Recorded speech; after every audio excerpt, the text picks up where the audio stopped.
Guys, इसके पहले हम लोग गुरुत्वीय त्वरण के बारे में देखे हैं, कैपिटल जी के बारे में भी देखे थे। अब हम स्मॉल जी व कैपिटल जी के बीच में जो रिलेशन है उसको भी देखे थे, जो संबंध है। तो वो आया था G equal to G M E by R E square. अर्थात गुरुत्वीय त्वरण और गुरुत्वाकर्षण नियतांक पृथ्वी के द्रव्यमान और पृथ्वी की त्रिज्या के बीच में ये संबंध होता है।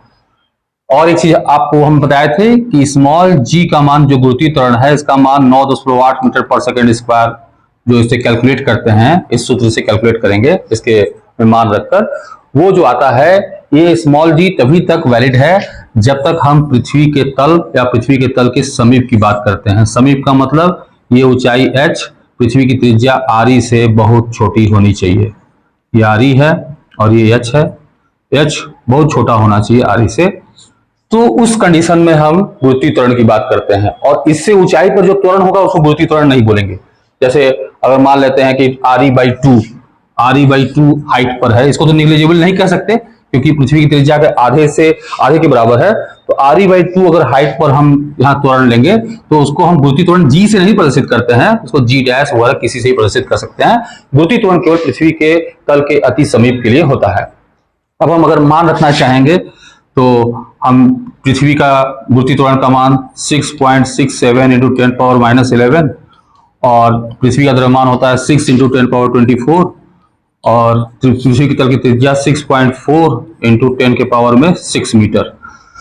अब इसको कैलकुलेट करेंगे तो कैलकुलेट करने का वही तरीका हम बताए थे आपको। पहले नंबर्स को अलग अलग कर लीजिए, 6.67 इंटू 6 बाई इसका स्क्वायर है 6.4 इंटू 6.4 ये अलग कर लीजिए, और उसके बाद जो 10 के घात है उसको अलग लिखिए, -11 प्लस 24 और 6 टू 12 डिवाइड है इसलिए घात माइनस हो जाएगी।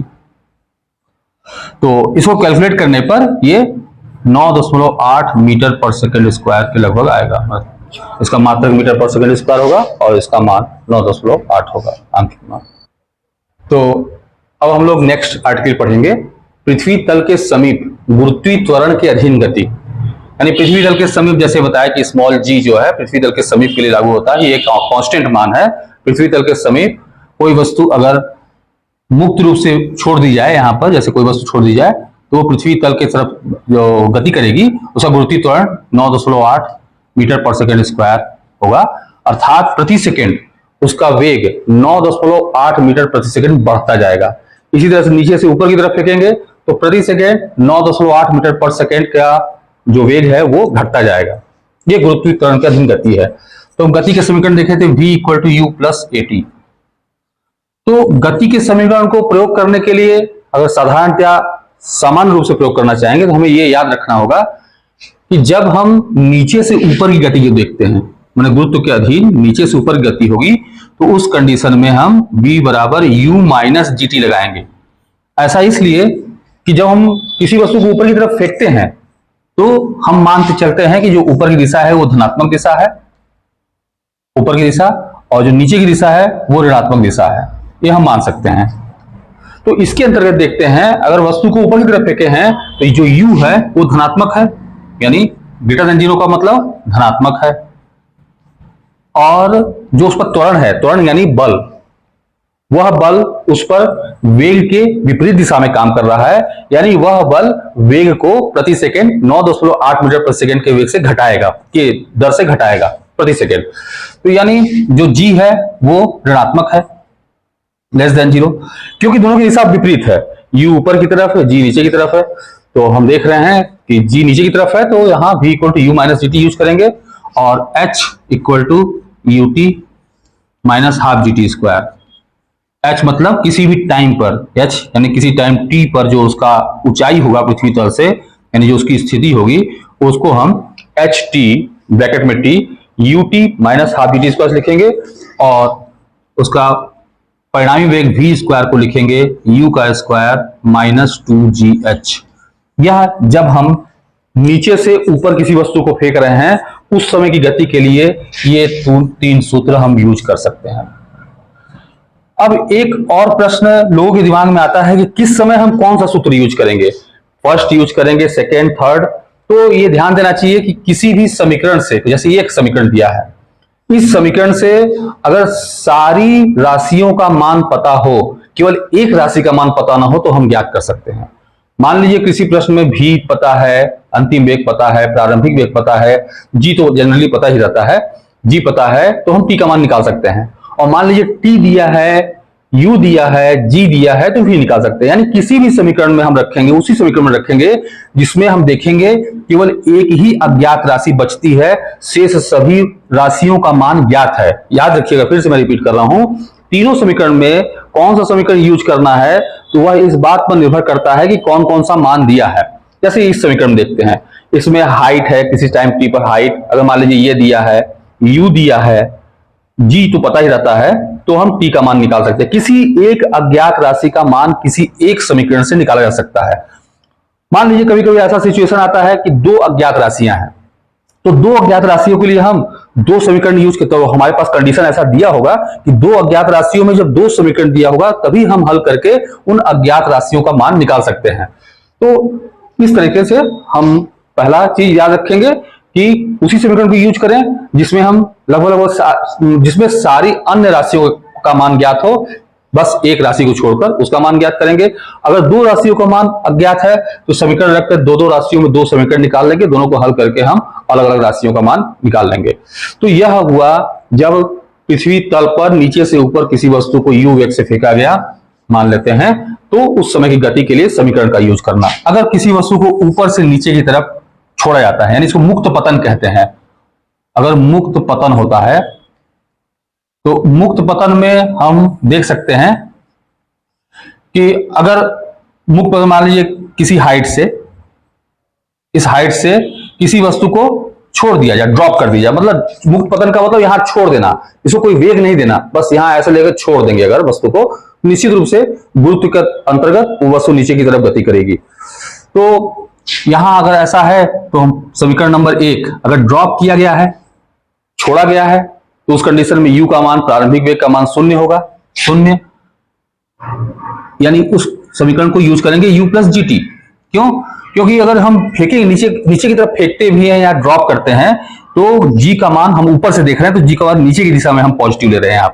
यहां पर नीचे की दिशा को हम पॉजिटिव ले रहे हैं, तो v equal to U plus G T use करेंगे, h equal to U T plus half G T square use करेंगे, और v square equal to U square plus 2gh use करेंगे, 2gh।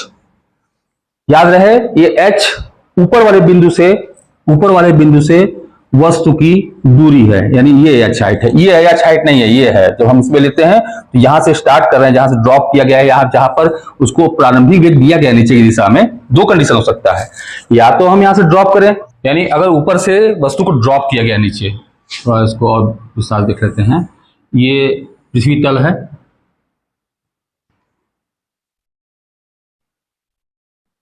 और वस्तु को यहां से छोड़ा जा रहा है।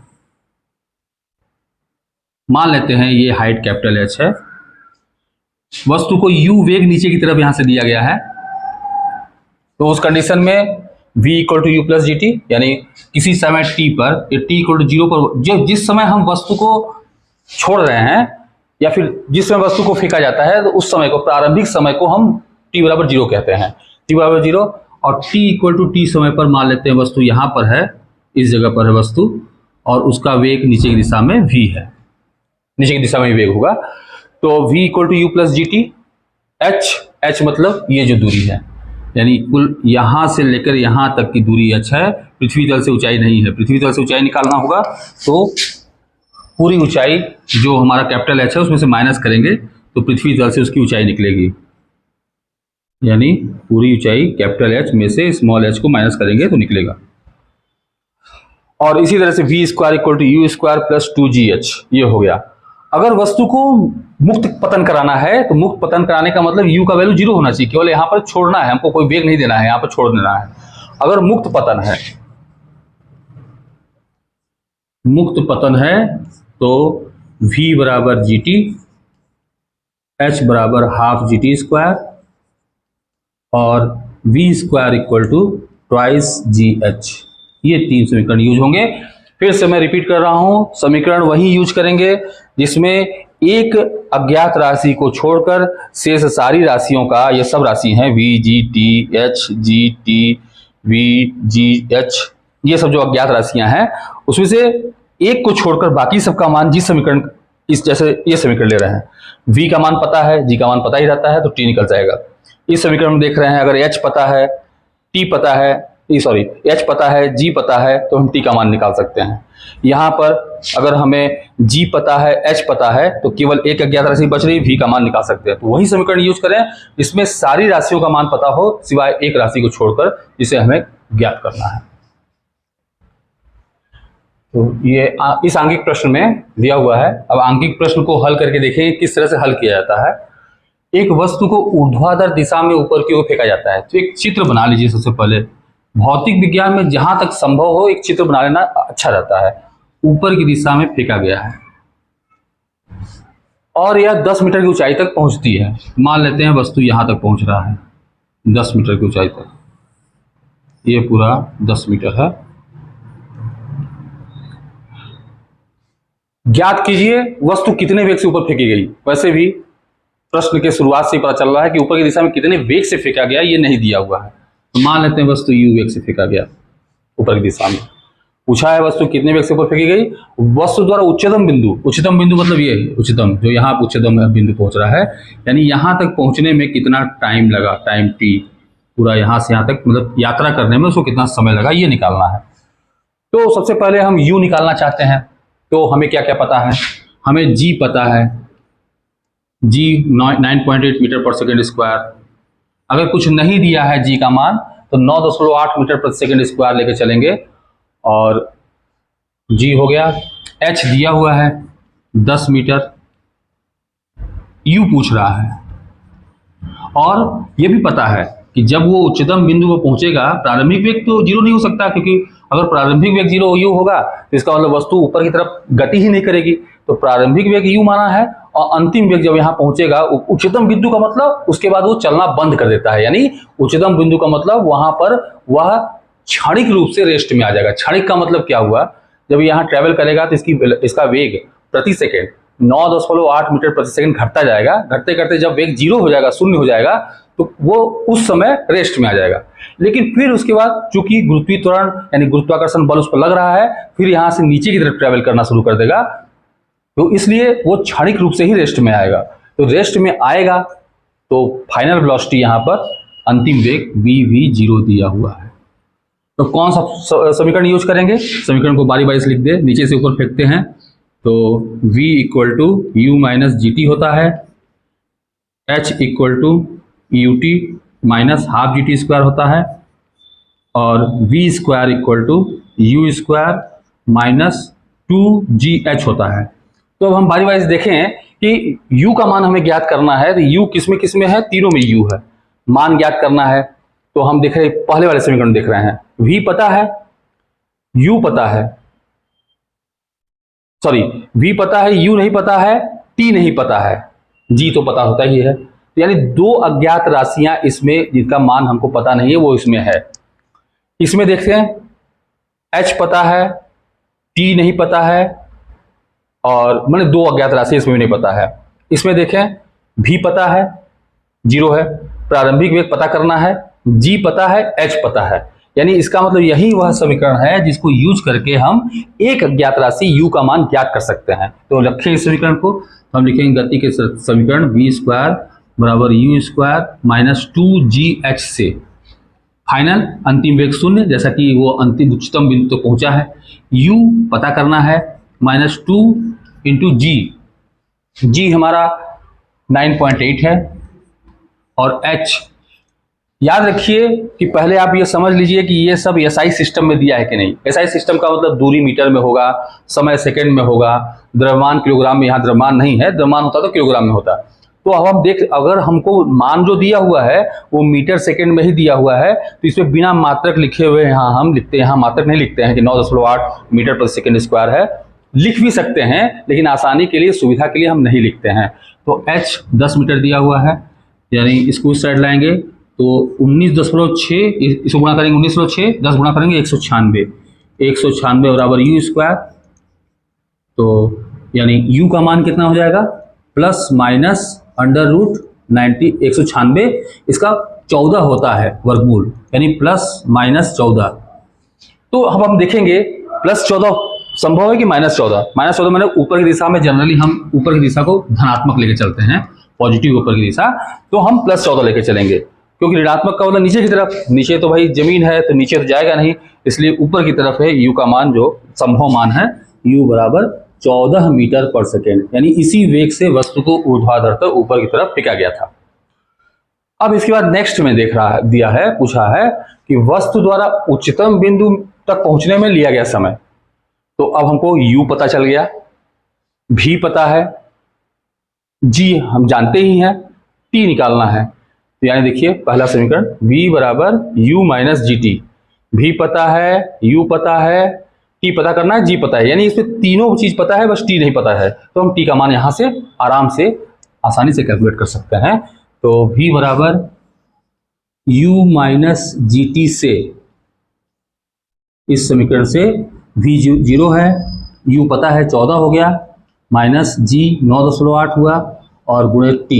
अब t का मान निकालने के लिए इसको इस साइड लाएंगे, ऋणात्मक धनात्मक हो जाएगा, 9.8 t बराबर 14 और t बराबर हो जाएगा 14 बटे 9.8। ये दशमलव हटाते थे, एक जीरो बढ़ाते हैं ऊपर, 7 से 7 के साथ 7 चौके 28 और यहाँ पर 7 20। तो फिर यहाँ से देखें 2 दहाई 20, 2 सते 14, तो ये हो गया 10/7 सेकेंड, यानी 10/7 सेकेंड में वस्तु अपने उच्चतम बिंदु पर पहुंच जाएगा। ये आंकिक प्रश्न नंबर 2 है, मतलब इसके बाद नंबरिंग नहीं कर रहे हैं, आप अलग अलग देखकर समझ जाएंगे। एक कार किसी कगार से गिरकर 0.5 सेकेंड में धरती पर आ जाती है, इसका भी चित्र बनाने की कोशिश करें। कगार मतलब किसी हाइट से, अब गिर रही है तो किसी हाइट से गिरी होगी, मतलब किसी, अब जमीन पर रहते रहते कार गिरने की बात नहीं है, हाइट से, कगार से आई जमीन पर। मान लेते हैं वह कगार उसका h ऊंचाई पर है, दिया नहीं ऊंचाई, इसलिए हम लोग h मान लें। ये कार किसी कगार से, यानी ऊंचाई नहीं दिया, 0.5 सेकेंड में धरती पर आती है, पूरा यहाँ से यहाँ तक उसको गति करने में 0.5 सेकेंड लगता है। जी का मान 10 मीटर पर सेकेंड स्क्वायर दिया है। हम बताया कि क्वेश्चन के हिसाब से, जैसे क्वेश्चन रहता है उसमें, ताकि अच्छी तरह से गुणा भाग हो सके, तो 9.8 की जगह 10 मीटर पर सेकेंड स्क्वायर भी दिया रहेगा कहीं, तो जो दिया रहेगा हम उसी को यूज करेंगे, नहीं दिया रहेगा तो 9.8 मीटर पर सेकेंड स्क्वायर ही यूज करेंगे। धरती पर टकराते समय, ठीक जब टकराते समय कार की चाल, मतलब ठीक टकराते मैंने गिरते समय, धरती से टकराने से ठीक पहले की जो चाल है वो पूछा है। टकराते समय मतलब धरती से टकराने के ठीक पहले, उस समय उसकी क्या चाल रही होगी।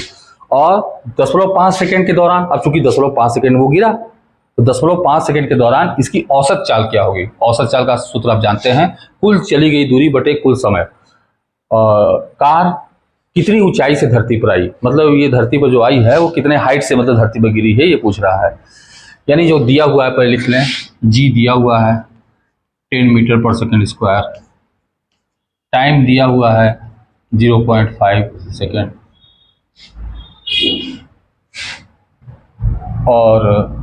और नहीं दिया हुआ है।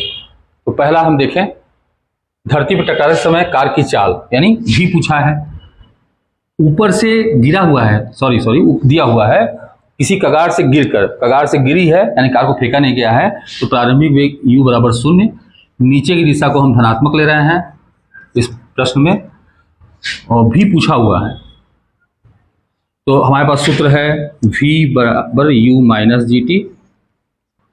इस सूत्र में देख रहे हैं v पता है हमें, v नहीं पता है, u पता है और t पता है, इसमें रख देते हैं, फाइनल वेलोसिटी निकल जाएगा। तो v बराबर u 0, ऊपर से नीचे की गति है, ऊपर से नीचे की गति में यहाँ प्लस लेते हैं, u plus G T, v बराबर 0 प्लस g 10 और t है 0.5, यानी इसका मतलब हुआ 5 मीटर प्रति सेकेंड के वेग से कार नीचे गिरी।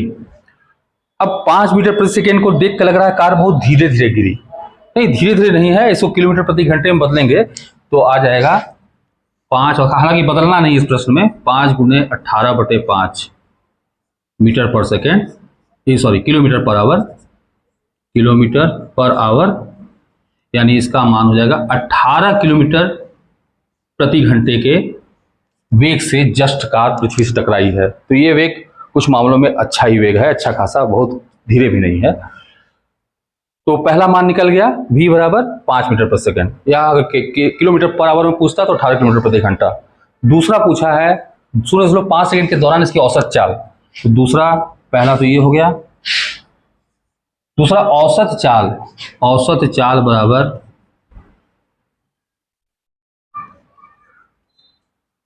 कुल दूरी बटे कुल समय।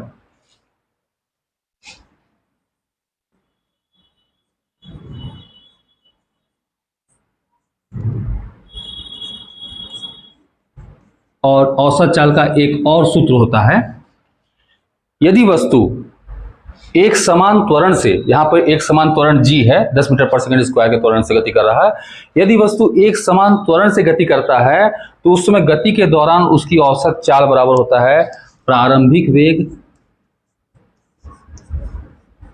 धन अंतिम वेग बटे में 2। तो यहां दोनों सूत्र को देखें तो कुल दूरी हमको नहीं पता है, कुल समय रखकर हम इससे औसत चाल नहीं निकाल सकते। हम इसमें ये पता है प्रारंभिक वेग उसका 0 था और अंतिम वेग भी हम लोग निकाले हैं उसका 5 मीटर पर सेकेंड। तो हम यहां से लिख सकते हैं इसको 0.5 बटे 2 बराबर 2.5 मीटर प्रति सेकेंड के औसत चाल से वो गिरा। नंबर 2 हो गया। नंबर 3 दिया हुआ है कार कितनी ऊंचाई से धरती पर आई। तो कार कितनी ऊंचाई से, सूत्र यूज करेंगे, क्योंकि वहां से प्रारंभिक वेग 0 है तो h बराबर हाफ GT स्क्वायर। इसमें मान रखने पर h निकल जाएगा 1/2 g 10 दिया हुआ है t स्क्वायर, t का मान हम लोगों ने अभी निकाला, सॉरी t का मान दिया 0.5, तो 0.5 इंटू 0.5 यानी ये बराबर 25 या 1.25, 1.25 मीटर की ऊंचाई से कार धरती पर गिरी। इसको थोड़ा बॉर्डर बना दें, नहीं तो फिर कंफ्यूजन हो जाएगा, बोर्ड और बड़ा होना चाहिए था, बार बार मिटाते हुए दिक्कत होती है। तो ये वाला ये हो गया।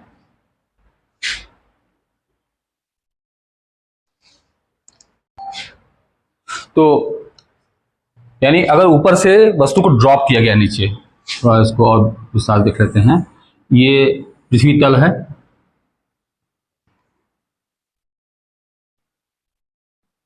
और वस्तु को यहां से छोड़ा जा रहा है।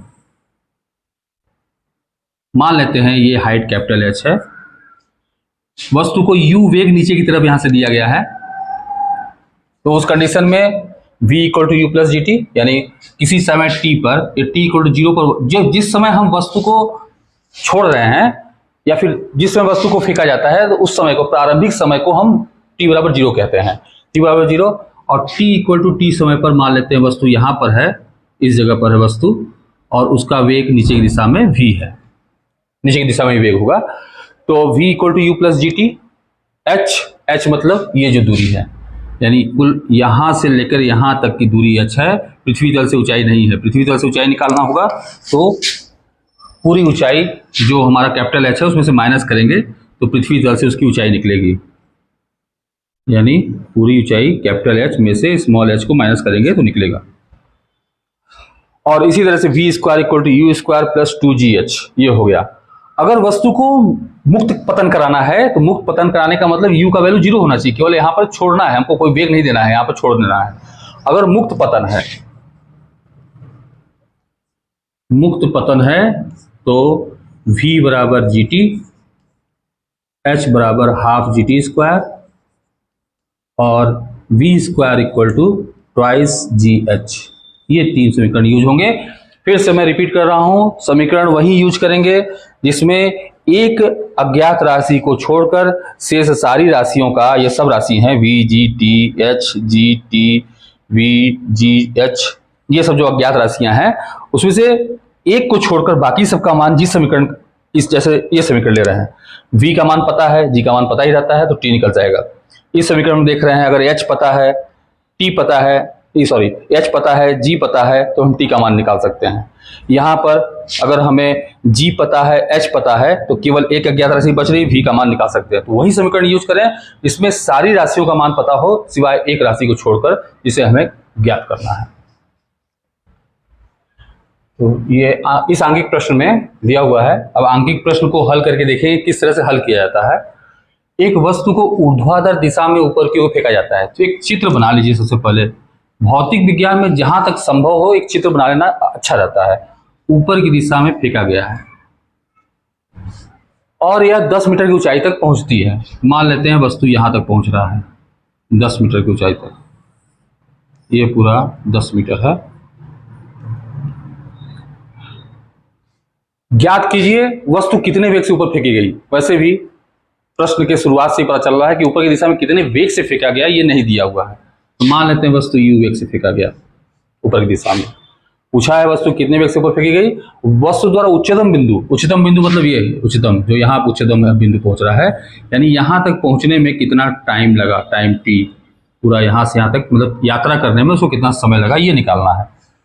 तो सबसे पहले हम u निकालना चाहते हैं। तो हमें क्या क्या पता है।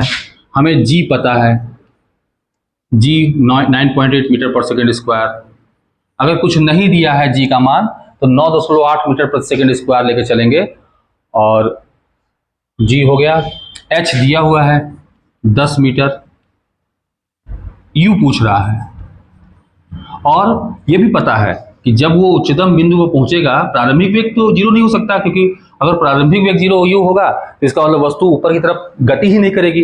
तो प्रारंभिक वेग u माना है और अंतिम वेग जब यहाँ पहुंचेगा उच्चतम बिंदु का मतलब उसके बाद वो चलना बंद कर देता है। यानी उच्चतम बिंदु का मतलब वहां पर वह क्षणिक रूप से रेस्ट में आ जाएगा। क्षणिक का मतलब क्या हुआ, जब यहाँ ट्रेवल करेगा तो इसका वेग प्रति सेकेंड 9.8 मीटर प्रति सेकंड घटता जाएगा। घटते घटते जब वेग जीरो हो जाएगा, शून्य हो जाएगा, तो वो उस समय रेस्ट में आ जाएगा।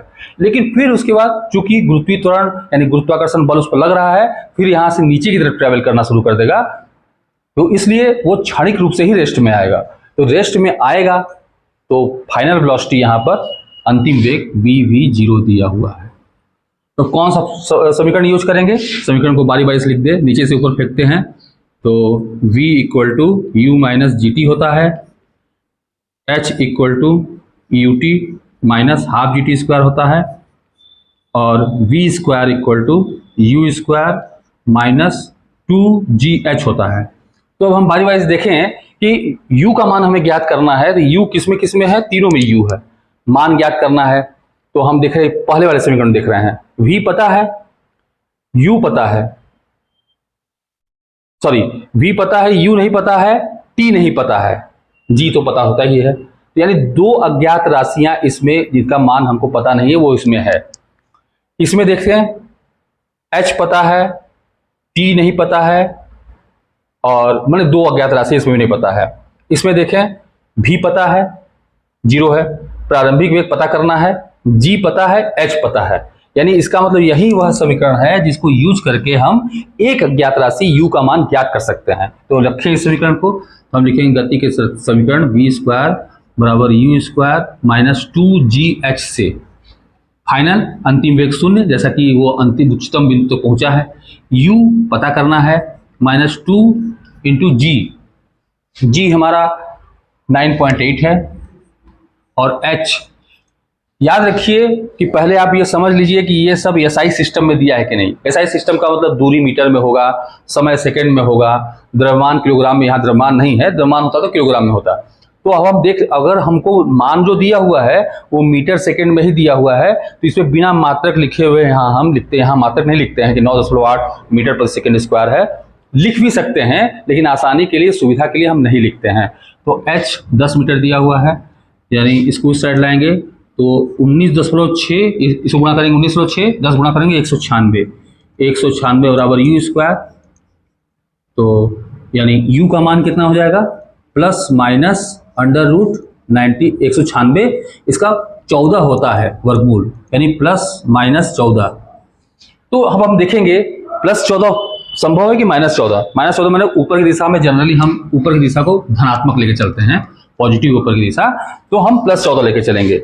क्योंकि ऋणात्मक का मतलब नीचे की तरफ, नीचे तो भाई जमीन है तो नीचे तो जाएगा नहीं, इसलिए ऊपर की तरफ है। u का मान जो संभव मान है u बराबर 14 मीटर पर सेकेंड, यानी इसी वेग से वस्तु को ऊर्ध्वाधर ऊपर की तरफ फेंका गया था।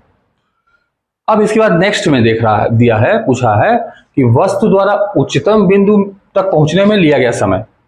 तो अब हमको u पता चल गया, v पता है, g हम जानते ही हैं, t निकालना है। तो यानी देखिए पहला समीकरण v बराबर u minus G T, v पता है, u पता है, t पता करना है, g पता है, यानी इसमें तीनों चीज पता है, बस t नहीं पता है। तो हम t का मान यहां से आराम से आसानी से कैलकुलेट कर सकते हैं।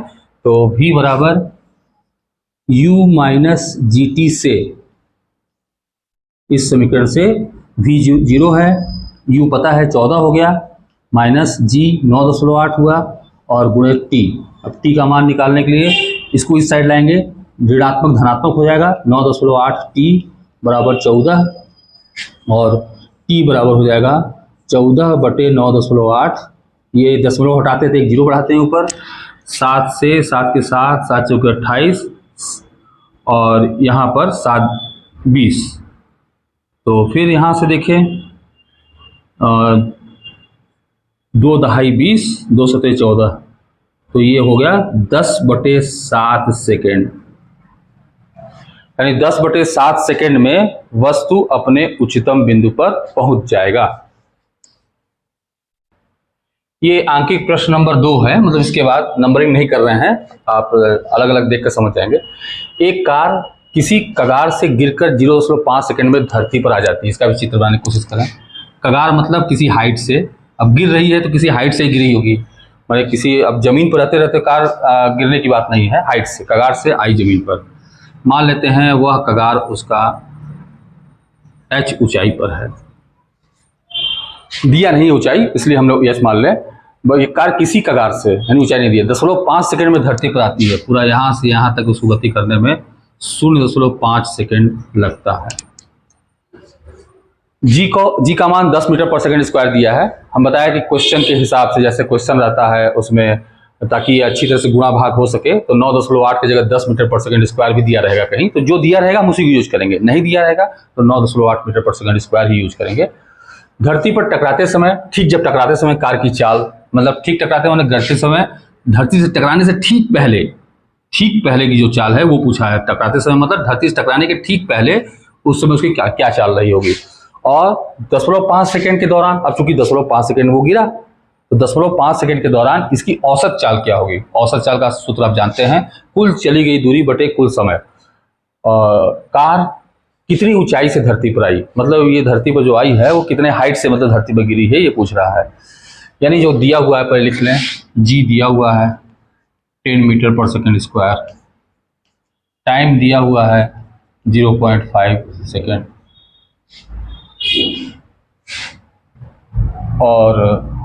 और नहीं दिया हुआ है। तो पहला हम देखें, धरती पर टकराते समय कार की चाल, यानी भी पूछा है, ऊपर से गिरा हुआ है, सॉरी दिया हुआ है, किसी कगार से गिरकर, कगार से गिरी है यानी कार को फेंका नहीं गया है, तो प्रारंभिक वेग u बराबर 0, नीचे की दिशा को हम धनात्मक ले रहे हैं इस प्रश्न में, और भी पूछा हुआ है। तो हमारे पास सूत्र है v बराबर u माइनस जी टी। इस सूत्र में देख रहे हैं v पता है हमें, v नहीं पता है, u पता है और t पता है, इसमें रख देते हैं, फाइनल वेलोसिटी निकल जाएगा। तो v बराबर u 0, ऊपर से नीचे की गति है, ऊपर से नीचे की गति में यहाँ प्लस लेते हैं, u plus G T, v बराबर 0 प्लस g 10 और t है 0.5, यानी इसका मतलब हुआ 5 मीटर प्रति सेकेंड के वेग से कार नीचे गिरी। अब 5 मीटर प्रति सेकेंड को देख कर लग रहा है कार बहुत धीरे धीरे गिरी, नहीं धीरे धीरे नहीं है, इसको किलोमीटर प्रति घंटे में बदलेंगे तो आ जाएगा 5, और हालांकि बदलना नहीं इस प्रश्न में, 5 गुणे 18/5 मीटर पर सेकेंड, किलोमीटर पर आवर, यानी इसका मान हो जाएगा 18 किलोमीटर प्रति घंटे के वेग से जस्ट कार पृथ्वी से टकराई है। तो ये वेग कुछ मामलों में अच्छा ही वेग है, अच्छा खासा, बहुत धीरे भी नहीं है। तो पहला मान निकल गया v बराबर 5 मीटर पर सेकंड, या अगर किलोमीटर पर आवर में पूछता तो 18 किलोमीटर प्रति घंटा। दूसरा पूछा है 0.5 सेकंड के दौरान इसकी औसत चाल। तो दूसरा, पहला तो ये हो गया। दूसरा औसत चाल, औसत चाल बराबर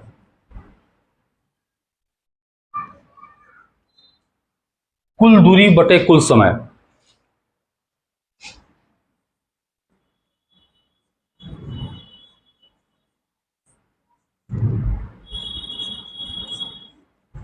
और औसत चाल का एक और सूत्र होता है, यदि वस्तु एक समान त्वरण से, यहां पर एक समान त्वरण g है, 10 मीटर पर सेकंड स्क्वायर के त्वरण से गति कर रहा है।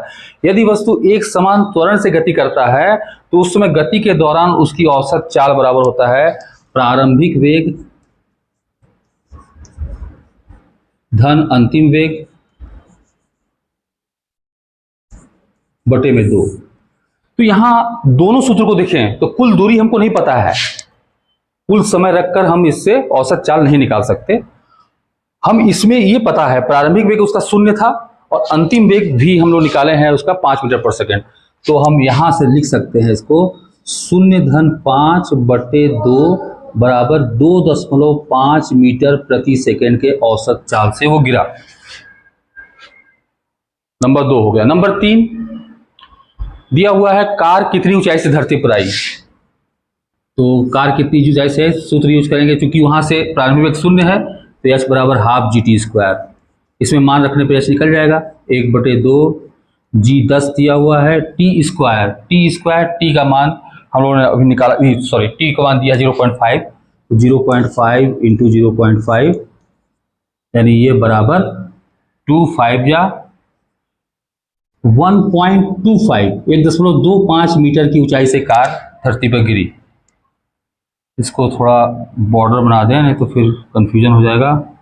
बोर्ड और बड़ा होना चाहिए था, बार बार मिटाते हुए दिक्कत होती है। तो ये वाला ये हो गया।